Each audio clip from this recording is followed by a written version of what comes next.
this to the PWF. Well, you can send that to him. But hello, everyone, and welcome to our year-end edition, even though we're a week into the new year, over a week into the new year edition of the Just Us Marks Wrestling Recap Show.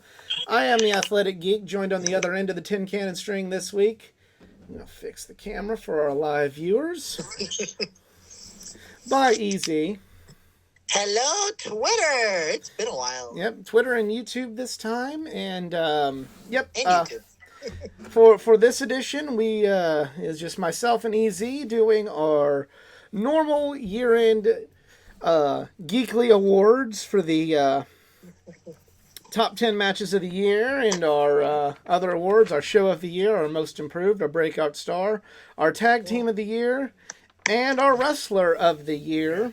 The rest of the Geek Brethren will be made available on the Geeking Out podcast in the coming weeks, so stay tuned to the YouTube channel for that one.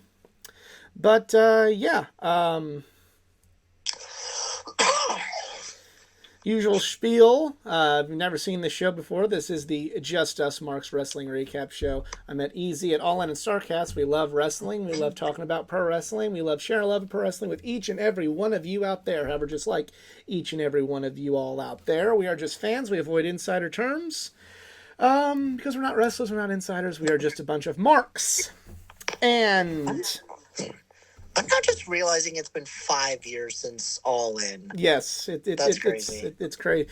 5 years since All In. 4 years. Yeah, like 5 years I met you, then you did your show. Then I did my show, and I canceled myself and decided to join forces with you. Yep, you didn't have to cancel yourself, but we appreciate you nonetheless. I know. And I'm also starting off the first video uploaded onto my YouTube channel in 2023 the right way with my brand new Dan the Dad t-shirt that I bought from his gimmick table last night at Glory Pro. Nice. I'm wearing my Max Caster shirt that Max Caster himself convinced me to buy at There you go. AIW. Exactly. Well, you know, it's very interesting you talk about Max Caster because we're going to go ahead and get started with our top 10 matches of 2022. I'm gonna let you go first, but it is kind of funny you mentioned Max Caster. But go on with yours. All right, so for my number 10, some people might think, wait a minute, but these guys should be in like your top 5 or top 2, even the match of the year. Well, not this year actually. So we're going with April 6th edition of AEW Dynamite between FTR and the Young Bucks in this crazy cray match, and it was just honestly one of like the best main events that Dynamite had put on the last year, I guess, since we're in 2023. And I forget whether this had like the title stipulations on it, because I was just trying to like recap and wonder what was the stipulation. But ROH title match, ROH tag title match. Right, the ROH title match, yes. And it was just amazing. It's just one of those, like, no pun intended, all out insanity matches between FTR and Young Bucks, and hopefully, fingers crossed, we can get more of those. But I don't want to overdo it on the rivalry. But anytime, you know, you do see these guys like in person actually fighting each other, it is phenomenal. So that is my number 10 for FTR and the Bucks. Well, sticking with the theme of tag teams, my number 10 is Swerve in Our Glory versus the Acclaimed from AEW All Out. I was there for this match. This was the best match on the All Out card, in my opinion. Crowd was really hot for the match. You know, I was kind of, full discourse, I really, despite being in the crowd, I wasn't really super duper into All Out. Like, it was a fun time, and the show was cool, but I just really wasn't as into it as, you know, compared to other AEW shows I'd attended in the past. But this was the match I was into the most. This was the match that, you know, really got me excited to be there. Thought I was going to witness history with the Acclaimed winning in Chicago, but alas, that did not happen. It was just a great match. The crowd was hot. You know, everybody was excited for possibly seeing the Acclaim. Well, other than some asshole who ate muffins at the end of the night, the Acclaim got probably the best reaction of the whole show. And yeah, it was just a great match. And some people may think I'm rating it a little low, but the only reason I haven't rated higher is because I've only seen it one way. Whenever I rate matches that I've seen in person, I try to see them both in person and then watch them again on TV to see if like the same feeling is recaptured. And the main reason may be unfair to this match that it's I say low, but I mean there's a lot of matches that happened this year, so being 10 of all the matches I've seen this year is still doing pretty fucking good. Is I have yet to see it on tape. So had I been able to, watch it on TV, I maybe rate it higher, but still I think it's good enough for the top 10, and that's where I'm putting it. Let's go on to number 9. Easy, what is your number 9? All right, for my number 9, for the first non-AEW match, and actually, in a plot twist, this is the first indie match because I was there and I thought this was actually one of the coolest things ever, was a matchup between Isaiah Broner and Minoru Suzuki. And this is just one of those, you had to be there to watch it all because holy crap, was it just amazing. Not just, being front and center and screaming my head off Kaze Nina Ray, but the whole pay-per-view, and I'll touch base on that later on, it was just amazing. It's one of those you have to see to believe it. And Isaiah Broner, he's one of the big tough guys, and you have your usual dick measuring contest by slapping each other's chest, and everyone's just wondering what's gonna happen, all that. And the match just hit it out of the park, and that's on my number 9. But is this not maybe the last time I might talk about this pay-per-view? So, anyway, so there's a little shout out for the indie promotion. Also, if you are ever in the Cleveland area, Absolute Intense Wrestling are freaking amazing. They do shows in Kent and Akron as well, but they also have a lot of great matchups in Cleveland as well. So hopefully, I do want to get to more matchups, but more or less, I just want to make sure they got an awesome guy that is kind of the headliner. They've had guys in the past like Matt Cardona, Suzuki, Danhausen, just to name a few. So yeah. Yeah, Minoru Suzuki seems to be really good at going to independent promotions and putting on match of the year candidates. I had him and Davey Richards on my list last year from Glory Pro. Oh, and also in that same pay-per-view, Matt Cross fought Derek Dillinger. Sadly lost. Gotta love Matt Cross. Yeah. My number 9. And a little trivia for you: Matt Cross is the first guy that took out MJF at All In. Oh. Yep. So my number 9 is, in my opinion, the best match that happened on at WrestleMania. It is Bianca Belair versus Becky Lynch, WrestleMania 38, Night 1. It's just a really good match. Really, when Bianca first kind of started, I wasn't really buying into the hype so much, but, starting kind of last year, I guess meaning 2021 at this point, or, so 2 years ago, but whatever. I started to really get into Bianca. Thought they did her really dirty at SummerSlam 2021 and was actually really excited and really pumped up to, passionately root for Bianca Belair at WrestleMania to get her revenge on Becky Lynch for what happened. The big time Beck's character I really didn't get into very much. But on the flip side, Bianca, or I should say, that being said, Bianca Belair being so good and me getting so into everything she was doing, with her making me care enough about her that I wanted to see her win because of her when I, first wasn't really into her. I thought that was kind of like a full circle thing for me personally, getting to finally be into Bianca Belair, and then she put on a great match with Becky. Best match of the whole weekend. There were some other good ones, but to me this was the best match of the whole weekend. And I'm still digging Bianca Belair and still liking what she's doing on with the Raw Women's Championship, and thankfully Big Time Bex is no longer her character, so that's also quite a good thing. So yeah, Bianca Belair, Becky Lynch, WrestleMania 38 Night 1 is my number 9. So now we move on to number 8. Easy. What you got? From the AI dub back to the AE dub, and with the same guy, it is a matchup between Samoa Joe and Minoru Suzuki. This is just one of those, holy shit, it's finally happening, where two of arguably like one of the most powerful like big wrestlers, or I guess like big guys in this case, and Joe and Suzuki meeting on Dynamite, and I forget whether this was the opener or not, or if this was the main event. Actually, yeah, I think this was the main event or something.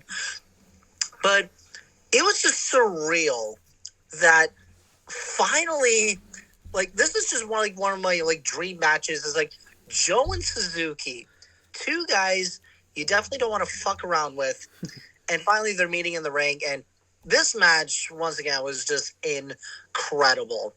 Joe picking up the win for this, but honestly, you got to give the credit for both guys for just putting on just a real, like, heart-stopping match. Like, this is one of those, nobody knows who's really going to win this. And with Joe picking it up is, well, obviously Joe, because, yeah, I really don't think TK should be burying somebody, but that's going to be another case for another day. So that's at my number 8. And I do promise you this is the last one with Suzuki in it. So... But still, I think, honestly, he had a pretty damn good year. Just being, like, all around from the indie promotions and exposure on AEW and, of course, with New Japan. And also just with Forbidden Door, he had a pretty interesting or a pretty awesome appearance there. So hopefully the Suzuki gun can get much bigger and stronger as they disbanded. Never mind then. So, Lance Archer, when are we going to see you again? Yeah, Suzuki-gun disbanded at the end of 2022. Not like in a bad way, but just Minoru Suzuki made the decision to disband the group. And this is, unfortunately, how little pay attention I give to New Japan. Well, that should probably change. I mean... Well, hopefully. All right, so my number 8 is... This is one that's going to get me canceled because I know a lot of people either liked this or didn't like it or thought it was, just really thought it was overrated or, maybe, even in some cases overrated it because, we had to, anytime the promotion that we like has a good match, we got to, like, really pound our chest and say that's the only thing that matters. But I still really like the match. AJ Styles versus Finn Balor from Survivor Series. It wasn't... I really like this match because it was good in its simplicity. Like, it wasn't super duper over the top. Like, it had, big moves and big moments, but it wasn't like, big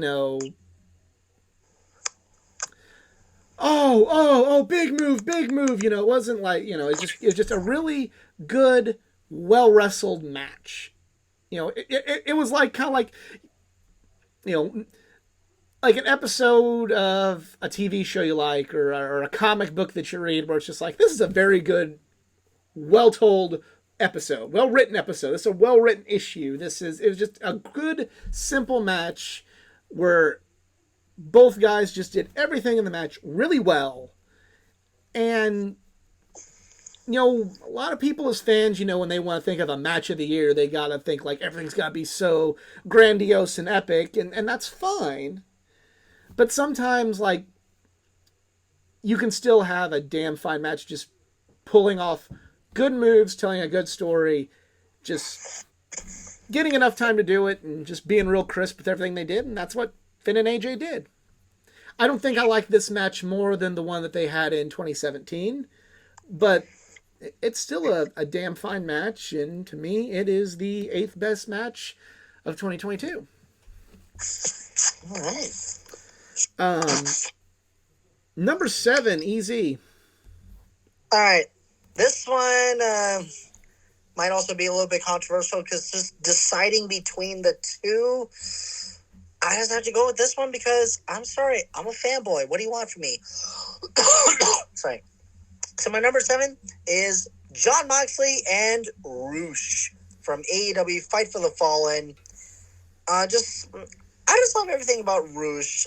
Just the same ordeal. I'm just like, he's just so amazing to like see wrestle, especially like in person as well. Like we saw him at G1 Supercards, which it might have been a very, very, very short match, but hey, you know what? Roosh is still awesome, and I just love his theme song so much. That's just me.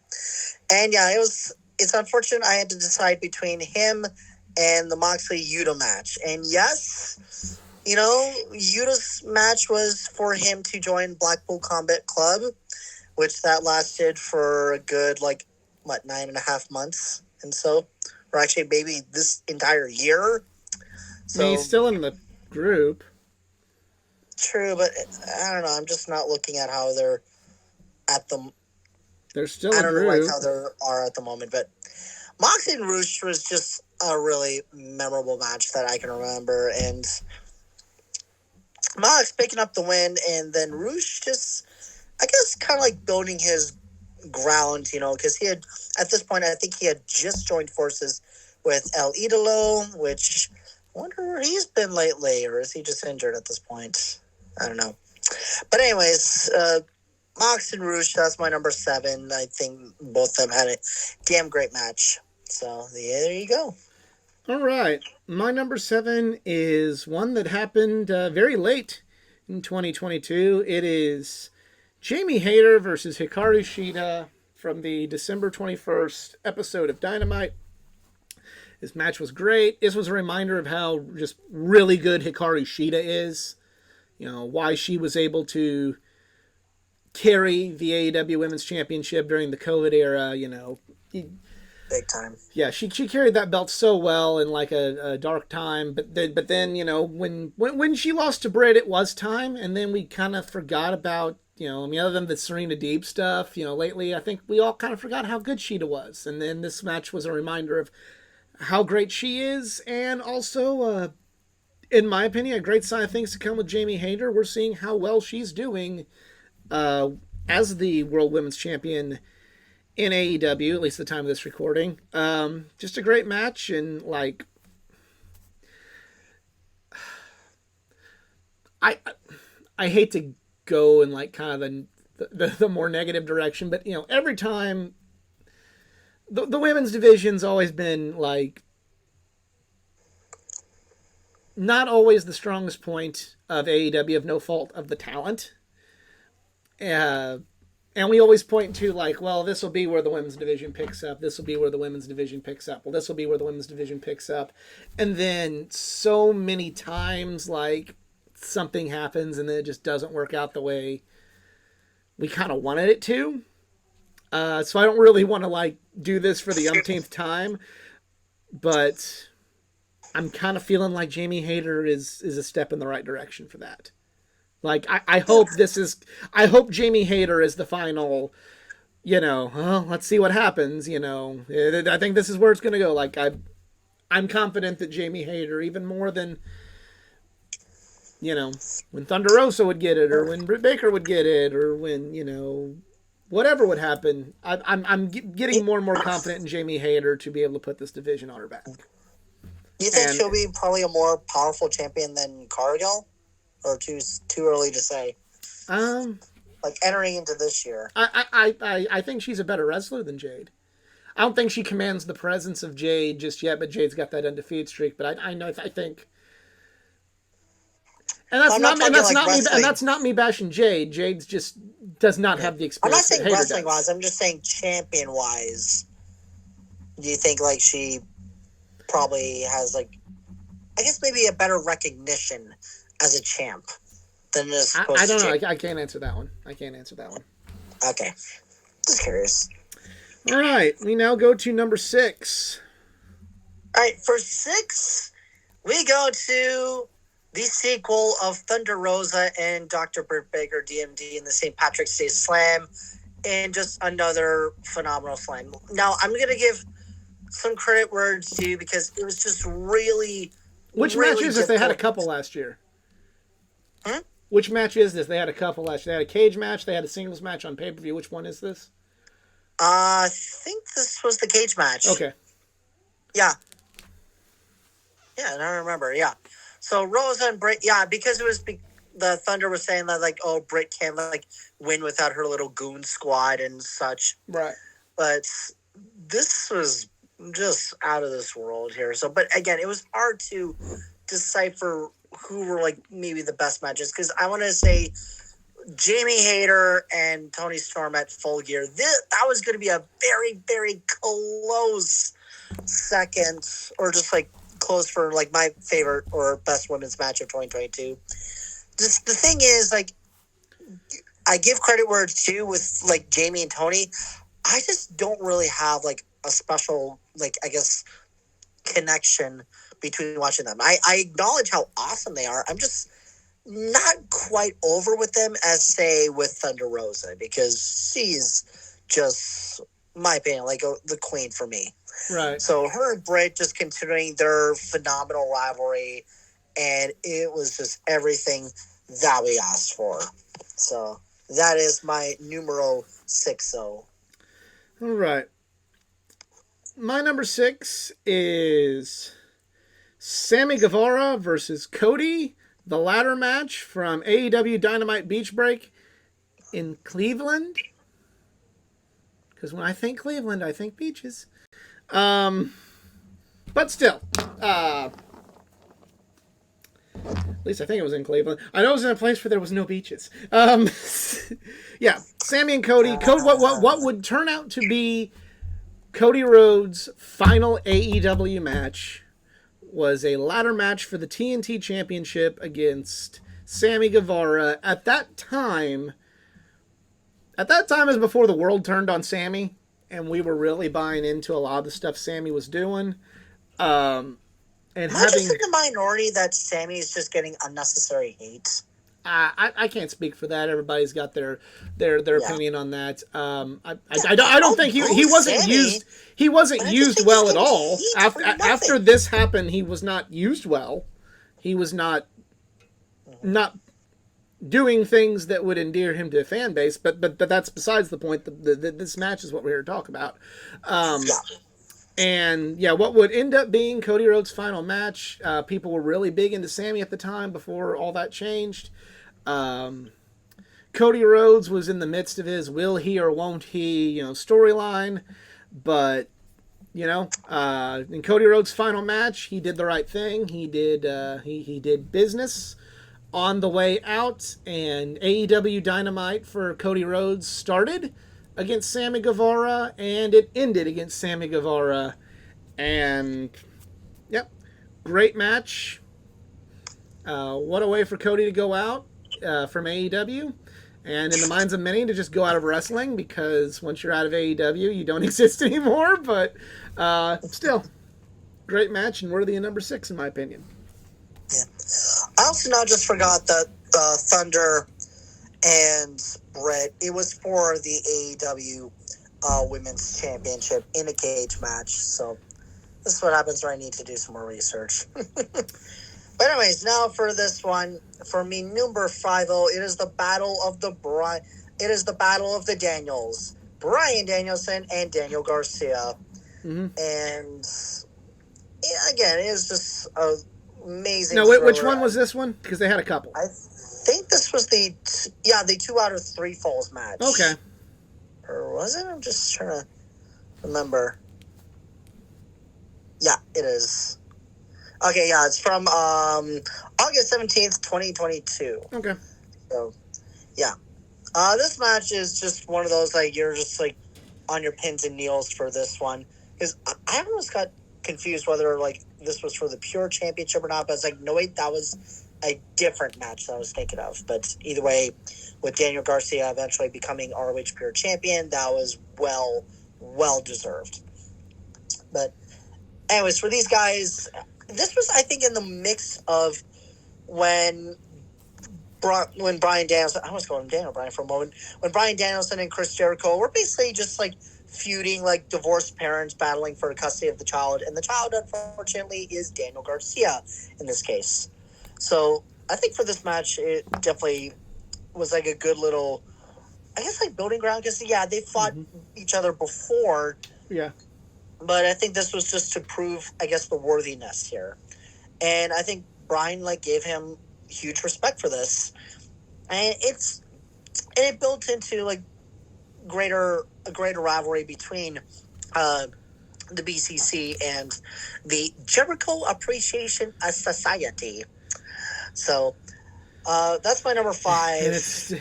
And it feels like it never ended. Yeah, as for the rivalry, can this die? I think we're going there now, but Yeah. yeah. All right, so my number 5, speaking of Bryan Danielson, is Hangman Page versus Bryan Danielson from the January 5th, 2022 Dynamite. They went to a time limit draw to close out 2021, and then they opened. What's that? That was the match I was supposed to go to when they were going to Newark, and I had to cancel. I was like thinking of something else. But either way, the 2021 closed with 1 hour time limit draw, or didn't close, but like late in the year, I should say, had a 1 hour time limit draw, and then between Bryan and Hangman, so we got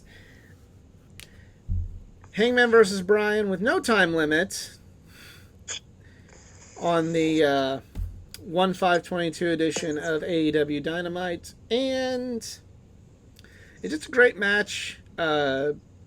Great win for Hangman. This was Hangman Page during his title reign at its peak, in my opinion, which pains me to say because I feel like he deserved better. But this was when, at this point in time, I was still believing in that they were gonna do great things with Hangman Page's world title reign.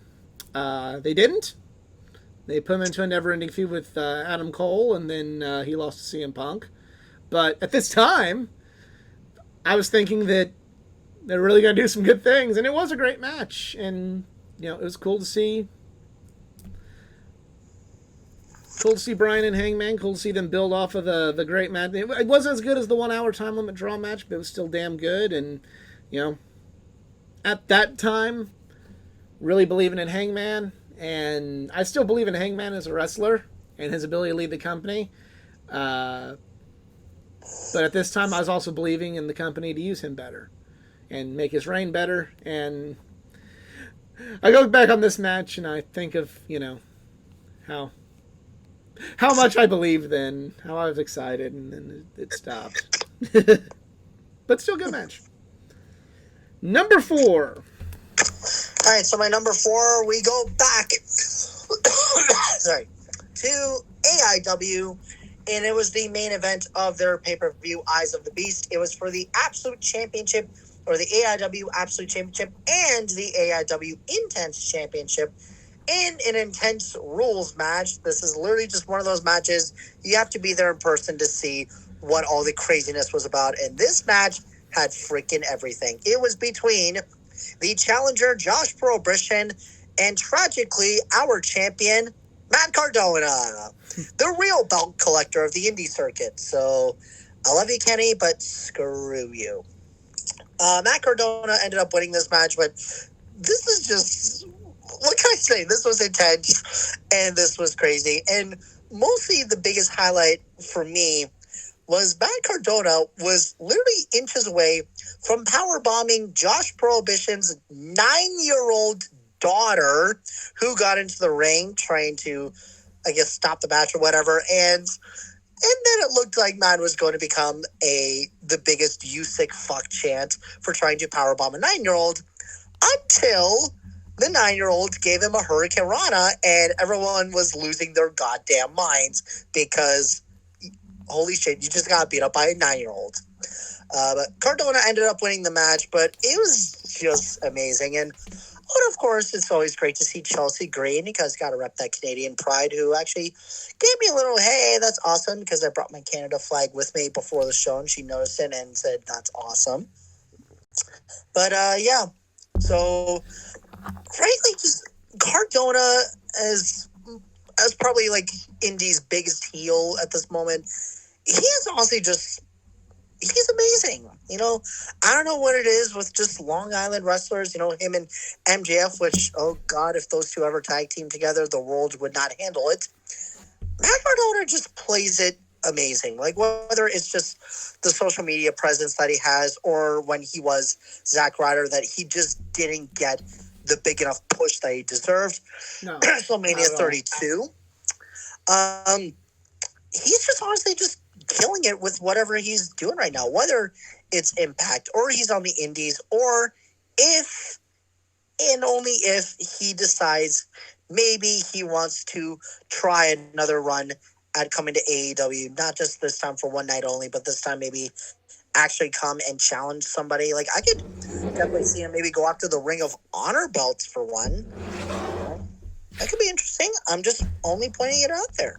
So, who knows? The endless are options for internet's favorite champion. We'll see, but that is my number 4, and yeah, it's a great match. So I if will you got only fights, accept gotta Matt watch Cardona it. coming into AEW if he starts calling the fans the AEW universe. That Maybe is he the should only join way the I will Jericho accept that. Appreciation Society. Yeah. Him being part of that, like he started the GCW universe. Yeah. I mean, him and No, Brian that's the Myers AEW could, Galaxy. So yeah. there you go. I mean, maybe him and Brian Myers could make a total nonstop action impact to AEW. Who knows? I don't know. I really don't want them to bring anybody else in personally right now. They don't know. Obviously, They don't know what to right do. now, but They don't if know I what to do had with to the people pick they one, got. it'd be Cardona. Yeah. My number 4 is, speaking of Ring of Honor, FTR versus the Briscoes from ROH Supercard of Honor. The first meeting between FTR and the Briscoes, and in my opinion, the best meeting between FTR and the Briscoes. This match was teased at what many thought could have been ROH's final show in 2021. ROH was bought by Tony Khan. They ran their first show under the ROH banner WrestleMania weekend with Supercard of Honor, with this being on the card. And it was a great match. It was the best just tag team match in the literal sense of 2-on-2 tag team match of the year for me. These guys had amazing chemistry. This was old school tag team wrestling with a new flair, and I loved it. Briscoes, I know, said some things in the past that were very controversial, but there's a lot of people who've said they're changed, they're better people now, and I certainly hope that's true, because I want to continue to like the Briscoes, and I want them to continue to do well, and I want to continue to see them wrestle. And they had arguably one of the best feuds of the year without even being able to interact with one another, thanks to Warner, right, wrong, or indifferent, not wanting the Briscoes on their networks. So, yeah, great match, best match of the whole series. You just check out the match. It was. This is where FTR's good year began, to put to you that way. We're down to number 3. Easy, what's number 3 for you? All right. Of all the meetings between these guys, the first one, honestly, will always be the better one. Swerve in Our Glory against the Acclaimed. This is probably the match that completely put the Acclaimed over. Now, despite the fact that Swerve in Our Glory won that All Out, so I'm just going with that way. Despite the fact Swerve in Our Glory won for All Out, I think this match kind of proves that we want the Acclaimed as tag champs. Yes. Now, Personally, on a booking decision, do I agree that the Acclaimed should win it 2 weeks later? I'm sorry. As much as I'm wearing my Max Caster shirt, no. I would have saved for the Acclaimed to get the belts at Full Gear. That, in my personal opinion, would have been a way better booking decision because, yeah, would I have to wait like a month and a half for them to get the tag belts? I wouldn't mind. I mean, it could just show maybe the Acclaim just continuing to prove themselves like, hey, you know what we did at All Out was great. Let's do it again at Full Gear. And I think Swerve and Our Glory would have said, yeah, let's do it. So I don't know. I know they were going to Arthur Ashe Stadium, much bigger capacity than what the Now Arena had in Schaumburg. But I just prefer, like, network TV is one thing to get your ratings boost and all that. And yes, it was Grand Slam and all. But Full Gear maybe would have been a better choice to put the belts on them. But either way, this match at 3, like, just look how far that the Acclaimed have gone. When people say, oh, only ex-WWE guys have been getting the championship belt in Elite Wrestling. It's like, okay, let me show you the Acclaimed here. When these guys first started, I thought they literally had probably one of the stupidest gimmicks that I've probably seen. And I've even said the same thing about the Wyatt family. I thought, cult-like stable, we kind of seen that before. And the Acclaimed, oh, look, it's just wannabe rappers. Well, the Acclaimed have proven themselves to be critically acclaiming. No pun intended. Like, literally, these guys started from the absolute bottom, being on Dark of all places. And they are the true, tag teams in this case that have actually risen themselves up to the top, where at one point, they went from being really annoying with the raps to now they're actually kind of funny and they're very entertaining. That is how you build a tag team. And if Tony Khan, by all means, decides maybe we should split those two, I'm going to cut a bitch. But either way, with back to the reality, Swerve and Our Glory and the Acclaimed is my number 3 from All Out. And, of course, that was also the match of the night for All Out. Hands down. And minus everything that had happened afterwards, this match was just the all-time best. And probably will still be talked about as, one of the greatest matches ever. Perhaps. In my opinion, at least, for AEW. Perhaps. I don't know. My number 3 is a match that happened a day earlier. That is Gunther versus Sheamus at WWE Clash at the Castle. This match was fucking hard-hitting and amazing. The match told a good story. This was, kind of in the first part of, hindsight being 2020. We got way too excited, but kind of the beginning of the Triple H era, at least in creative, which we're not going to talk about any of that tonight, but beginning of the Triple H era, where you kind of see these sorts of matches that didn't always get to happen, actually happen. And, hard hitting. We got to see kind of, he's called Gunther now, but we got to see, what was still left of Walter that made us all fans to begin with. Hashtag not my Gunther. And, Sheamus, who I think it's further proof that Sheamus doesn't always get the credit that he deserves as a wrestler. Everybody just kind of looks at him like, oh, well, that's some big beefy guy that was just Triple H's friend. He didn't deserve anything. This proved how good of a wrestler Sheamus can be. The storyline was great going into it, with them actually putting importance on the Intercontinental Championship and Sheamus making it a goal to become Intercontinental Championship, and made the Intercontinental Championship feel like something that needs to be sought after. That's something that belt has been lacking for many, many, many years at this point. But you had Sheamus talk about that was the one. The Intercontinental Championship is the one championship that he's never held in WWE, so he wanted to be the Intercontinental Champion. he conveyed his desire to win that belt in that match, and Gunther was the perfect foil.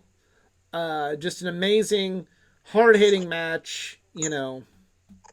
Again, not a lot of not a lot of flash, but those two guys weren't about flash, and they told a great story. And I'm hoping that we get one more match between the both of them at WrestleMania for the Intercontinental title, but there's a fucking brawn in the way that may fuck all that up. But number 3, Gunther and Sheamus from Clash of the Castle. Nice. All right, we're down to number 2. All right, so for my number 2 was a match that I was at, and it's not from AIW again, but it is rather from AEW Dynamite when they were in Cleveland. The penultimate Dynamite before the week of All Out, sorry. I just missed that name. Yeah, and it is, unfortunately for you amazing viewers, it is not between Moxley and Punk where everyone's confused as like, what the fuck just happened? But rather the main event, which frankly, this was just everything to behold from. It was between the United Empire of Aussie Open and at the time, the IWGP United States Champion Will Ospreay against the Death Triangle. And this was beautiful. Like, I it's like watching art. This trios match was perfect because the winner of this would end up facing the Elite in Chicago. And frankly, minus what would have transponded later on, any of these two facing the Elite was going to be an absolute memorable matchup too. And it would go to our visitors from New Japan with the United Empire, and I just think they're just amazing. Like, I don't care what anyone says, I love Will Ospreay. The bruv is just amazing, bruv.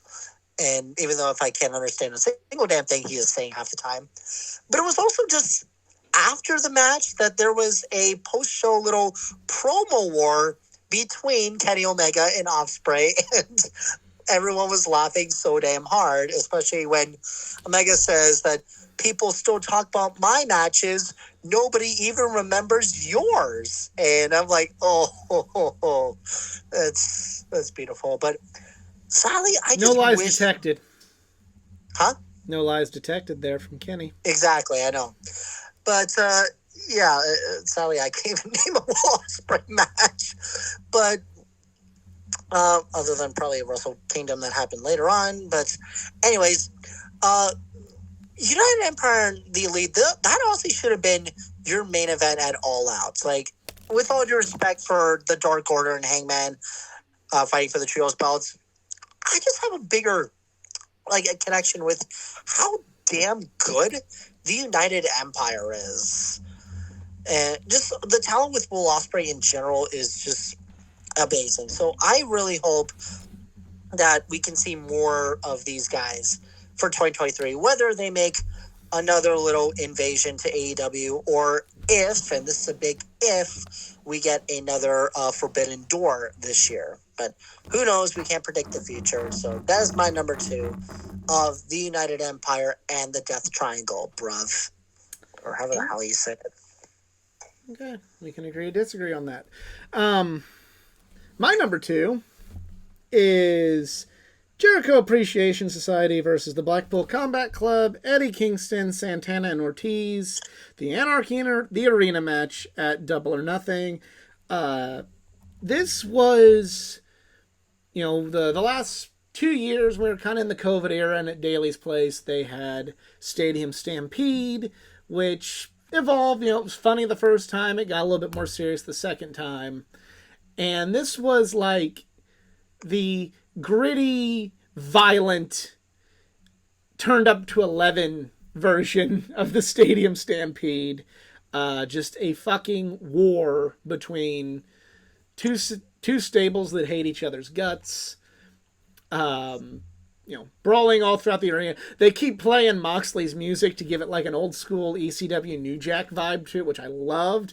And then I also loved how Chris Jericho being the dastardly villain he is, broke the broke where the sound guy was, so it would stop playing Moxley's music on loop during that whole fight. Love the whole match. You saw a lot of creative spots all throughout the arena.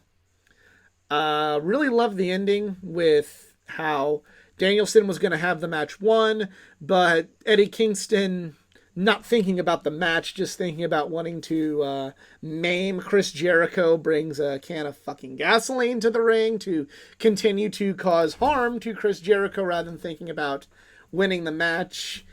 And the Jericho Appreciation Society taking advantage of Kingston's tunnel vision of just wanting to hurt somebody rather than win to pick up the win themselves. I thought that was a brilliant finish. Just fucking great match. Lots of talented people involved in this match. Kind of the beginning of Chris Jericho's real big renaissance. I know a lot of people find it fun to dunk on Jericho, but I think he did a lot of good work this year, and this was kind of... The stuff with Eddie was the beginning of that. Just great. But before this feud drug on, this was pretty fucking good. And to me, it was the second best match of the year. But before we get to our best match of the year in both of our collective opinions, we have time for some honorable mentions, and I have enough matches on here to fill a couple more lists. So, Easy, you can go first. Let's go through your honorable mentions real quick. I don't really have honorable mentions in this case, because, that's what happens when I just don't do enough research. However, having said that, when I was brainstorming, you know what? I will say this as my honorable mentions. Every match that Logan Paul lost in WWE, that just it's funny you mentioned that. My dear heart. It's funny you mentioned that, because as my first honorable mention, I have Logan Paul versus Roman Reigns. Yeah. But in this case, no, it's just every match he lost. I don't care if it was just 1, 2, or 3, preferably 50. Like, I honestly, you could pay Logan Paul so much money for him to be a jobber. I would just love that. Just him getting ramshackled by everybody in the roster. And maybe one intergender match where, like, maybe Becky Lynch just kicks him right in the gonads and whatnot, because the little cunt deserves it. Sorry, I'm just speaking positivity words on how much I just absolutely love to hate on the jackass Paul brothers.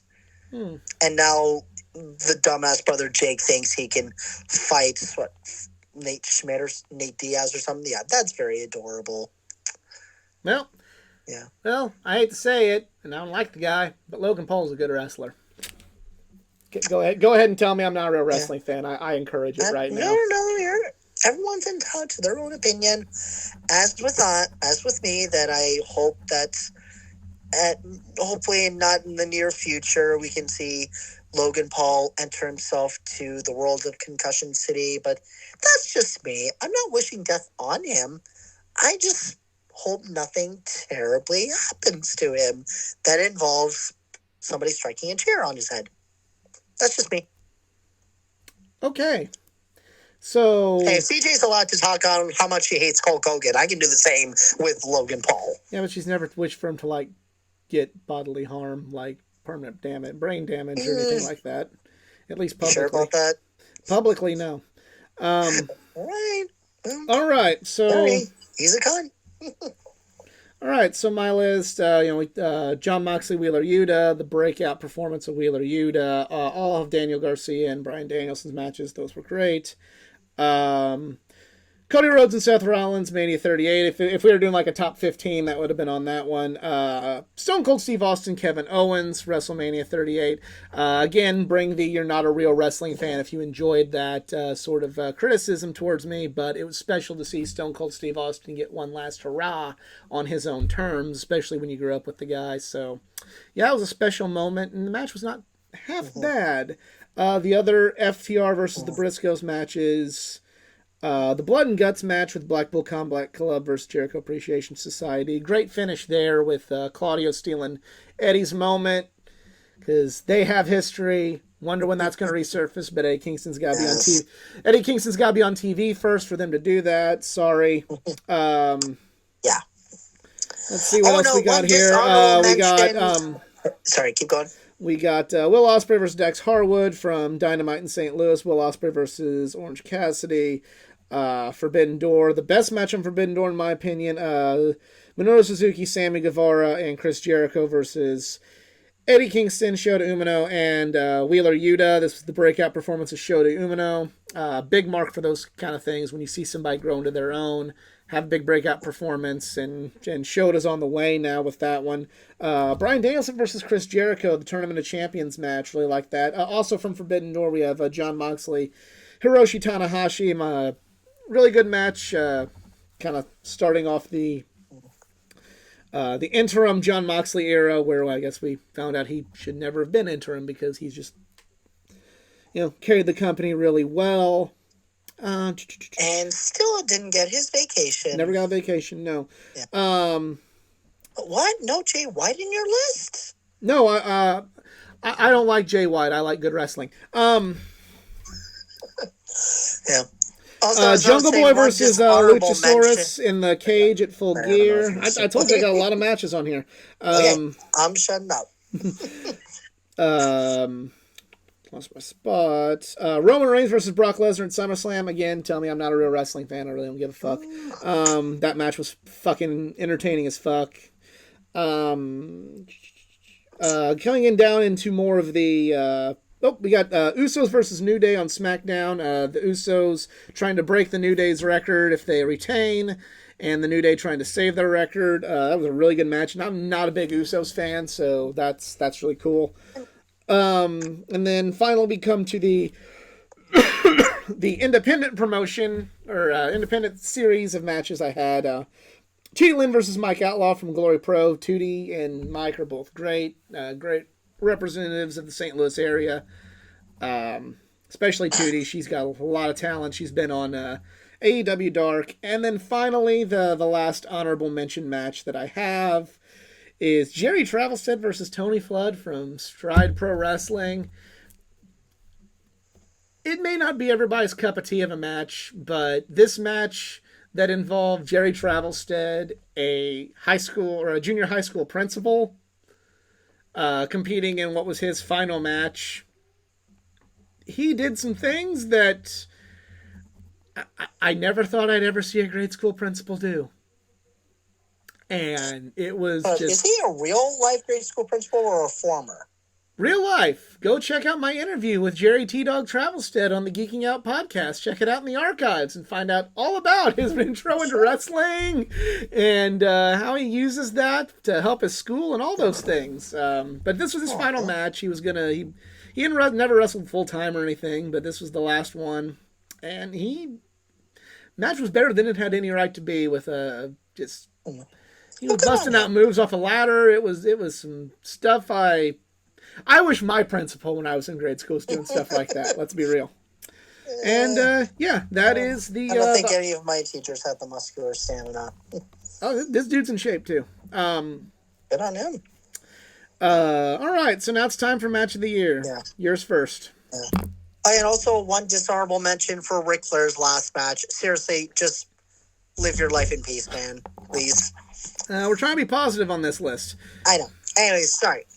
Then the match of the year, which funny enough was in your honorable mentions, because I thought this was honestly so damn entertaining that it kind of brought my love back in a way to the WWE. Yes.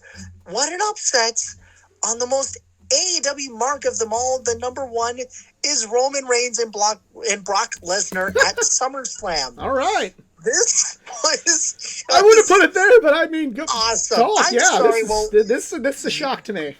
Well, you said it was entertaining, and I say yes, it fucking was. And I loved it. This was not like my all-time favorite match between the two, because that's always going to be to WrestleMania 31. But this was awesome. Like this, keep in mind, this was also the first show that WWE was producing when Vince McMahon left. And now that he's back, well, great. Remember we thought things were going to be good? Yeah, that was fun. Yeah. Pepperidge Farm remembers as well. Great bread. Anyways, Roman and Brock. This has had it all. Like especially just the. I feel like this was an Extreme Rules or Falls Count Anywhere. It's been like a crazy Last man year. standing. Last man standing. That's correct. Correct. This match was insane. Oh, and also, Brock bringing a tractor to the ring and trying to flip the ring is probably the most insane moment I've ever watched, whether it's in person or on TV in pro wrestling. That was just nuts. It's like if Austin brought his beer truck during his match to actually try to wipe out his opponent, or Kurt Angle with the milk truck, which personally, and this is an unpopular opinion, I think Kurt Angle's milk truck is way funnier than Austin's beer truck. Oh, absolutely. Yes. I think they played more on the humor for that, but yes. Exactly. Like, that was more for humor. Austin was just more for, I like beer. And also a good little sponsorship for Budweiser. Or was it Miller? I forget. Of course. Oh, of course. Oh, never mind. I'm way off. Anyways, but... Oh, no, so, you see Austin Theory doing the whole will he, won't he, cash in on this match. Yeah, and if I mentioned that, I missed one Austin Theory match. Rollins Theory and Lashley from Survivor Series. Yeah. But go on. I want to make sure I gotta make sure I say that one because that was really you're all good. And hey Theory, how's your career going by the way since then? He's U.S. champion. Never mind.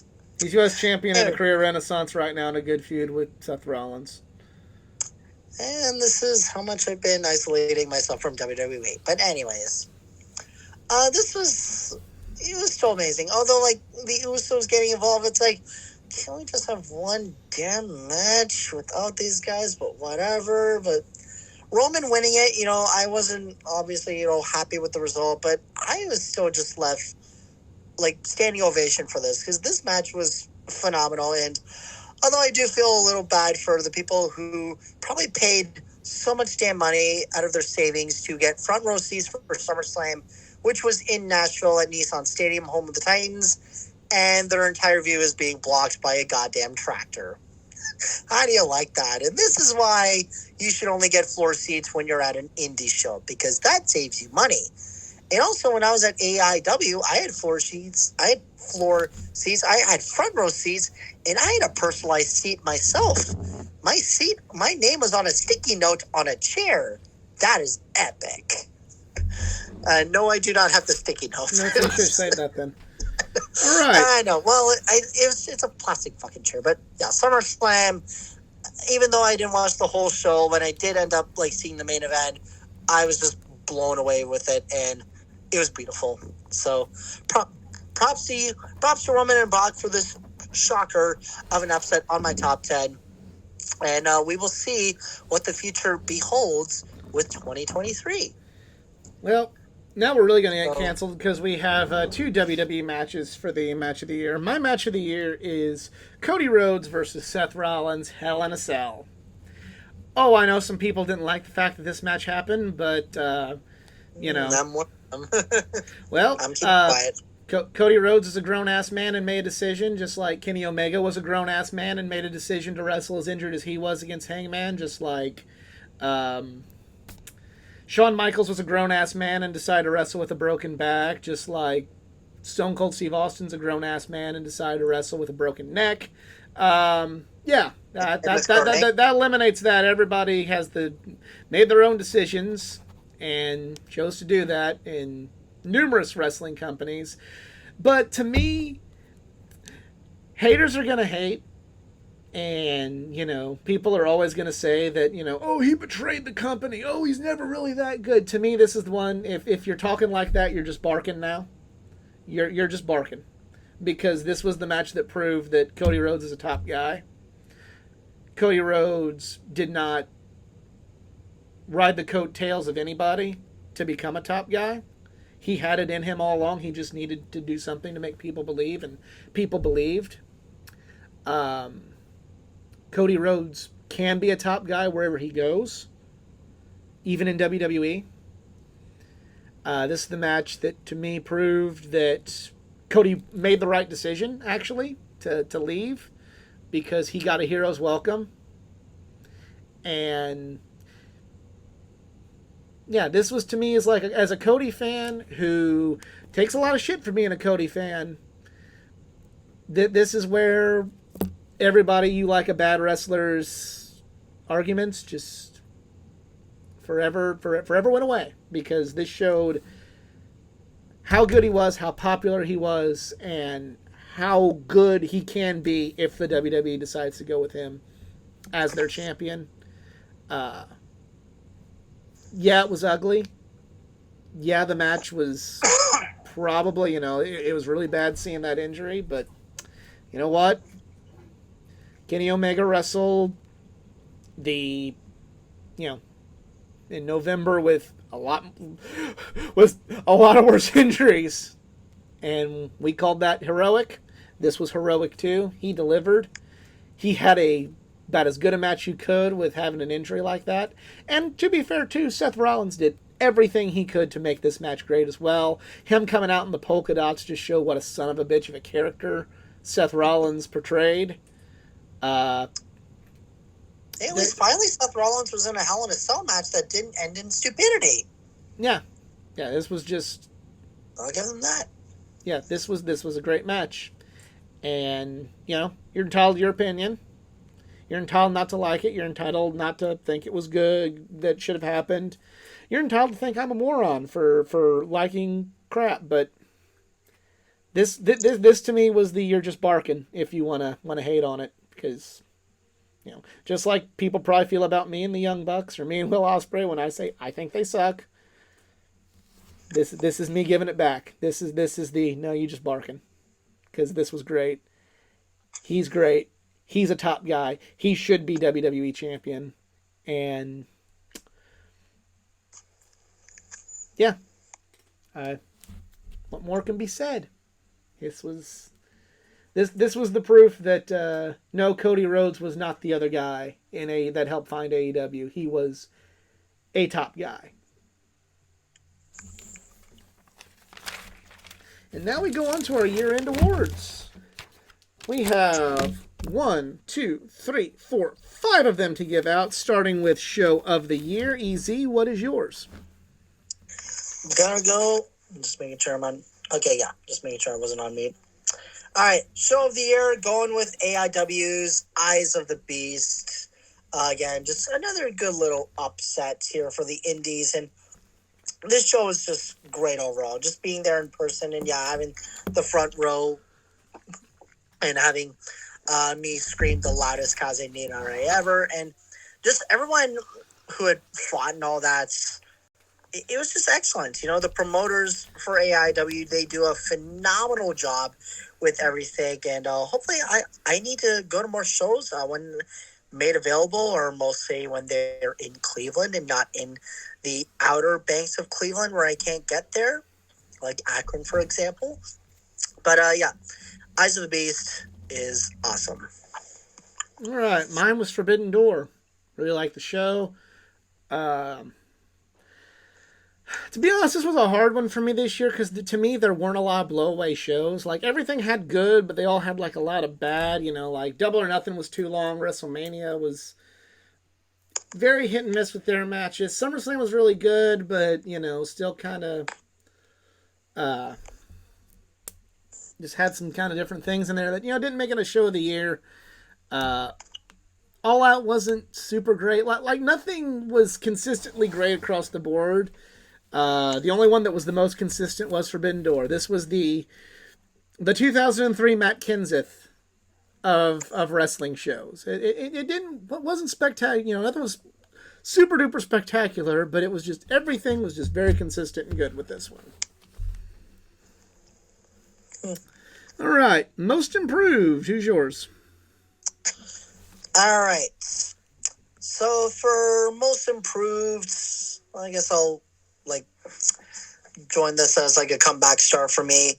Was actually, wait, when we're talking most improved, does that include Breakout Star of the Year or not really? Breakout Star is a different category. Okay, never mind. All right, so for me, it would be actually Jon Moxley. Just keep in mind about this. At the start of the year, he was just going through so much shit. And we all know somebody, or even us personally, we've gone through probably some really bad like addictions or demons and all that fun stuff. And I'm still trying to recover through my own mental health. And for Mox, this was a very important, especially for someone who is trying to like go through like I think it was like alcohol withdrawal and all that. And on his first night returning, when he spoke, no one said anything. They wanted to listen to what Except he for said. one guy, and he was told to I shut was the gonna fuck say, up. minus that one jackass. But at least it was brilliant to hear Moxie say, "Go fuck yourself." So I know that the network higher ups won't like that, but who are you to judge for someone who is going through so much shit? I would do the same thing. So Mox for my like most improved and comeback star, and frankly, just being like the major muscles on the Blackpool Combat Club, he was just phenomenal. Yeah. My most improved is Wheeler Yuta. Wheeler Yuta went from a guy, he went from that guy that was hanging out with the best friends, and he was like a good wrestler, but like I didn't care about him, to, ironically, when he wrestled John Moxley, really, just really having a good, performance. Now he's one of my favorite parts of the show. Just really like, really liked his match with Garcia. He went from somebody who I didn't give really too much of a shit about to being part of one of my favorite things in wrestling, and that's the Blackpool Combat Club. So kudos to Wheeler Yuta, and he is my most improved. Next up is the breakout star, and who you going there? Ironically, actually, Wheeler Yuta. Okay. I thought, like, yeah, just you kind of hit the nail on the coffin. Like, he was just like a background character, and then the moment you finally gave him his first feature film, he knocks it completely out of the park, and he truly just stepped up to becoming, one of the founding members for the or at least joining the Blackpool Combat Club. Especially with this memorable match he had with Moxley, and saying like, if I bleed, I join, and all that fun stuff. But hopefully, this will continue on to Yuta's incredible performance. And yeah, and if I'm not mistaken, getting the ROH Pure Championship was just incredible. Like, holy crap. So hopefully we're going to see a lot more of this guy for 2023. And maybe, just maybe, future TNT champ. Who knows? Maybe bigger. My breakout star was Konosuke Takeshita. I didn't know who this guy was until AEW brought him in, and I don't really keep up with DDT that much in Japan, but this guy's great. Only got bigger things ahead of him right now. Dude's wrestling Danielson. He's wrestled Moxley. He's this guy's going to be a huge star. He could be it in DDT, AEW, if he works with other promotions through this contract with AEW has. I'm all aboard the Konosuke Takeshita train. Didn't even know who he was until last year. And now he's somebody I look forward to the most. So that's my breakout star of the year. Tag team of the year. FTR. Yep, across the board. FTR. Yep. This was their year. Yeah. Like, them being like their tag team, like belt collecting, all that, getting ROH, IWGP, AEW, and also just, is this Dax or Cash's kid that has like that heart condition or whatever? Dax. Dax is okay, yeah. She's honestly freaking amazing. You know what? No, not freaking. She's fucking amazing. And just the satisfaction of just watching her kick Sanjay right in the gonads at Full Gear. Or was it All Out? All Out. I forget. It was All Out. Okay. That was just beautiful. It's just everything everyone loves to see. Just a kid that's just going through a lot of like just physical stuff with her health.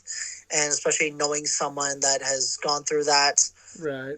Like, it's just beautiful, and you always want to give them like a special moment, like it is odd to like introduce or just bring in children storyline wise to wrestling. Like I mentioned before with Josh Prohibition's 9-year-old almost getting power bombed by Matt Cardona, But when they do add a certain element of entertainment, and especially -1, for example, when he becomes of age to become an AEW star himself, like they add a certain element of like good feel good moments that you've seen them when they were young. And actually also, despite my own little perspectives here, Dominic Mysterio has come a long way as well.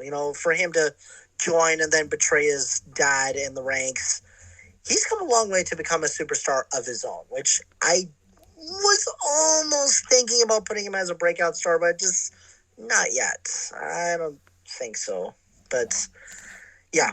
So hopefully Dax's kid, she too will have a good little future with AEW at some point, or if she doesn't want to go into wrestling, that is totally okay. You don't want to pressure kids into doing something they don't want to. Although a matchup between her and -1 would be hilarious in the near future.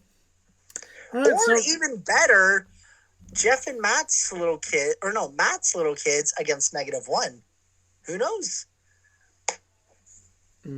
That's just me being weird. Wrestler of the Year. Moxley, actually. Yep, Moxley. Yep, nobody's. Yep. And see, the thing for me, he's my Wrestler of the Year. He wasn't in a lot of the, he was only in one of my top 10 matches, but it's like, Wrestler of the Year isn't always about who has the best matches.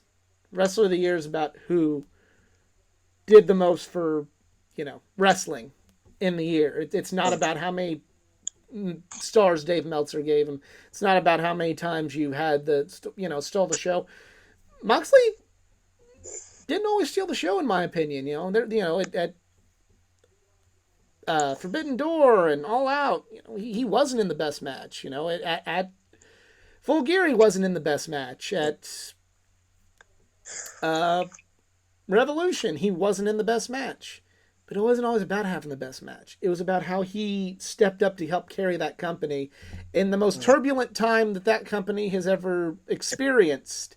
And during something that really changed the perception of what that company was all about, Jon Moxley was there trying to right the ship and is still in the forefront helping right the ship. And also, just as a side note, for anybody who said, well, Moxley never had these addiction problems when he was in the WWE, it's like, maybe he did. He just didn't show it because not everybody is completely open about their mental health. So, and if somehow AEW, they found a way to kind of just like break the barriers a little bit and actually like provide the help that Mox needed, they did their job. I'm sure WWE did the same thing trying to help. Whether or not he accepted that, that is what he does. We're just happy that he's at least alive and doing the best that he can be. Like, is he perfect? No, but it doesn't matter. Yep. He's great at what he does best. Whether you know him as Dean Ambrose or Jon Moxley, it doesn't freaking matter anymore. I do want to give an honorable mention to Seth Rollins and Dax Harwood because those were the three excuse me. Those were the three I didn't know who to pick, but again, I had to go with,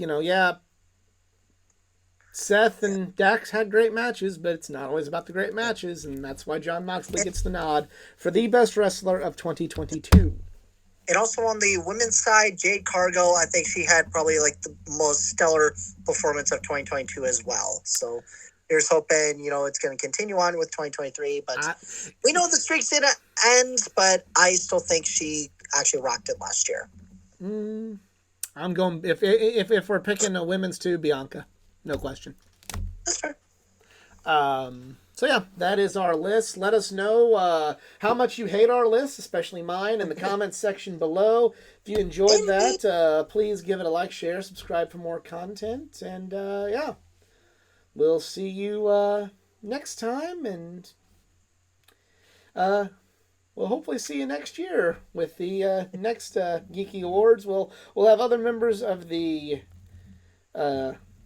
Athletic Geek family on the Geeking Out podcast with their year-end awards real soon. Stay subscribed to the channel for that. And until next time, have a good one.